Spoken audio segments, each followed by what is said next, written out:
Hey Cookie Crumbles, Bernie here from Cookies Comics, here to record issue 0 of Cookies Comics Talk. And today I am going to be going into the secret origins of me becoming a comics fan. Now, thing that I need to get out of the way, if you are a bigot or abuser of any kind, please unfollow me and block me because my content is not for you, okay? Now that the rest of us cool, kind people are here, we can get on with the fun stuff. So yeah, I was exposed to a couple of comics as a kid, mostly Spider-Man stuff, and some Batman stuff. I distinctly remember when I was 10 or 11, I would go to the local newsagent and I would get Simpsons comics, and I loved them so much. And I would go in every day after school to pick up the next Simpsons comic when there was a new one, and I would actually draw stuff in there myself. So stuff like black eyes, missing teeth, and probably some cleavage because I was a horny kid. And I remember this one girl noticed that I was doing this, and they came up to me and said, "You c-" okay. They came up to me and said, "You can't do that. The creators are going to be angry at you." And yeah, if I was a bit more precocious and verbal back then, I probably would have said, "Well, I've paid for the damn thing. I can do whatever the I want with it." I remember that from my childhood. And yeah, so from that age to about 2012, there wasn't really much exposure for me with comics. But with the Avengers movie that came out, I got a friend of mine some comics for their 21st, and the place that I went was King's Comics in Sydney. And what the staff member recommended me was Matt Fraction's Hawkeye. I got the first 2 trades, and because the covers were so good, I had a little peek. And about 2 hours later, I'd finished both trades and loved it so much. And wish that I had actually just gone straight back to the store to get more. But alas, I didn't. 3 years later, in 2015, I got really sick and had been hearing that Netflix's Daredevil was this incredible show. So I chose my sick day to binge those shows. And oh my goodness, it was incredible. I loved it so much. The fights, the cinematography, the characters. Yeah, it was just wonderful, and it made me want to pick up comics again. So I go back to King's Comics. I asked for some recommendations for Daredevil stuff, and the guy gives me 2 comics to buy, and I take them and 2 books that I borrowed from my library to the kids camp that I used to volunteer for. Now, quick tangent, the kids camp I used to volunteer for is Eddie Rice camps. They have camps all over the world. The one that I've gone to is in New South Wales here in Australia. And what they do is basically for a week give a holiday experience to kids who otherwise wouldn't have access to that. And these are kids from poor backgrounds, foster families, broken homes, even some kids that have gone through hardcore abuse. And for a week, we just let them be kids. And yeah, so by this point in 2015, I'd been going to the camps for about 4 years and absolutely loved it because I love working with children. And I brought these 4 comics just for myself. I was not expecting the kids to like them at all because back then what I thought of kids is just only being able to enjoy phone games. But one morning I was reading a book, and as soon as some of the kids came out and saw them, from that day to the end of the camp, I did not get 1 minute to my comics because the kids all wanted to read those. So there were 4 trades. And what we ended up doing in our main recreation area is put 2 lounges together. And it was kind of a little reading fort where we would all just pile in and just circulate those 4 comics for a week.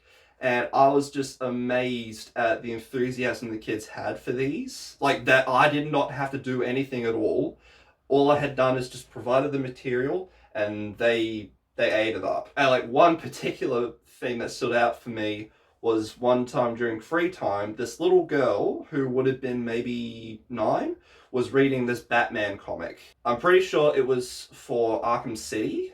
And yeah, like just this little sweet girl who, if, you know, just like thinking about stereotypes, I would not have picked them for enjoying this comic, but for a solid 20 minutes, she was just reading this comic that had basically no color, and it switched in my mind, okay, this is wonderful, and if, you know, a little thing can have this result for like 20 to 30 kids, maybe I should provide more for them. So yeah, I had recently just then gotten my tax return and decided, okay, I am going to use most of this to start a comic books library for the kids. So I go to King's Comics again, I ask for a bunch of recommendations, I come back with a pile about this big, and I start tearing through all of them, just reading them and absolutely loving them. And the things that stood out for me were Jason Aaron's Jane Foster Thor. Reading that first trade is what made me myself fall in love with comics. And I was destined to always have very little money because I was spending it on this. And the other thing that really stood out was Ms. Marvel, the 2014 series, because I was seeing this character Kamala Khan, this young Pakistani Muslim girl from New Jersey, just being able to grow into herself and become a very kind and active superhero in her community, lifting up others. And it's exactly the kind of thing that I want for the kids on camp. So I was so excited to be able to provide this material for the kids. So the next camp that I go to, do the big debut of the comics library on the second day, where I was all dressed up as Deadpool, saying, kids, these are comics for you that you can get to read. Please enjoy them. And for the rest of the week, pretty much 75% of the camp were reading my comics. And amazingly, I don't think any were damaged then, because the kids were very respectful of my stuff. And this just fueled up even more my passion for comics and for providing the material to the kids. And the key story that I remember from experiences after, where I continued bringing comics, is this one story where I had done these paper mache masks so the kids could do superhero masks, and I will never do that again because I hate paper mache so much. I did about 30 to 40 masks, had balloons strung up across my room, so it made my old tiny room feel even smaller than it did at the time.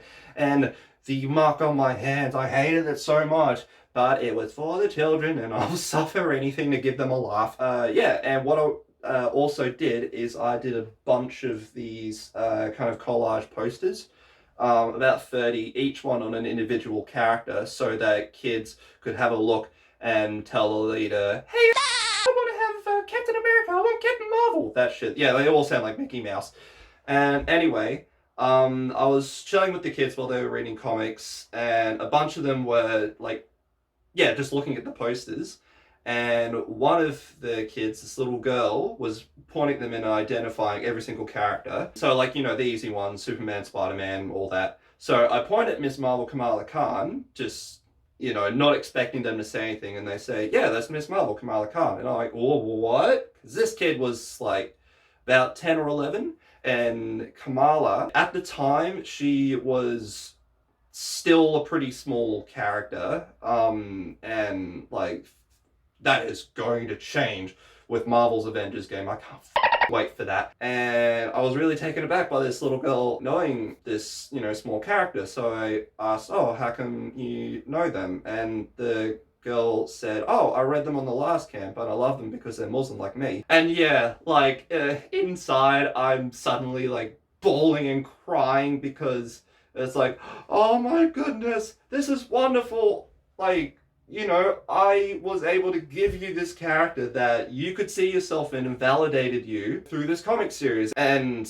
I, as a white person, would never have been able to like make that connection without this this comic.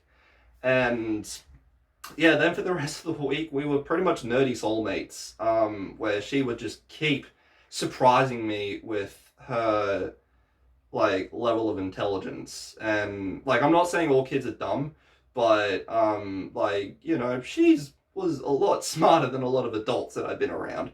So yeah, and I cherish that memory all the time, as why comics is so important and why it is very important for nerds to use our great power, so passion for this and use it responsibly, so using it to lift up others. Now, there is a different part to this story in my developing love for comics, but I'm actually going to have that as its own separate episode later. Anyway, if you've gotten to this point, thank you so much for listening to my tale. And the last thing I want to close out with is I want you to remember that Black Lives Matter, Black trans lives matter, trans lives matter. Alright, cookie jeans!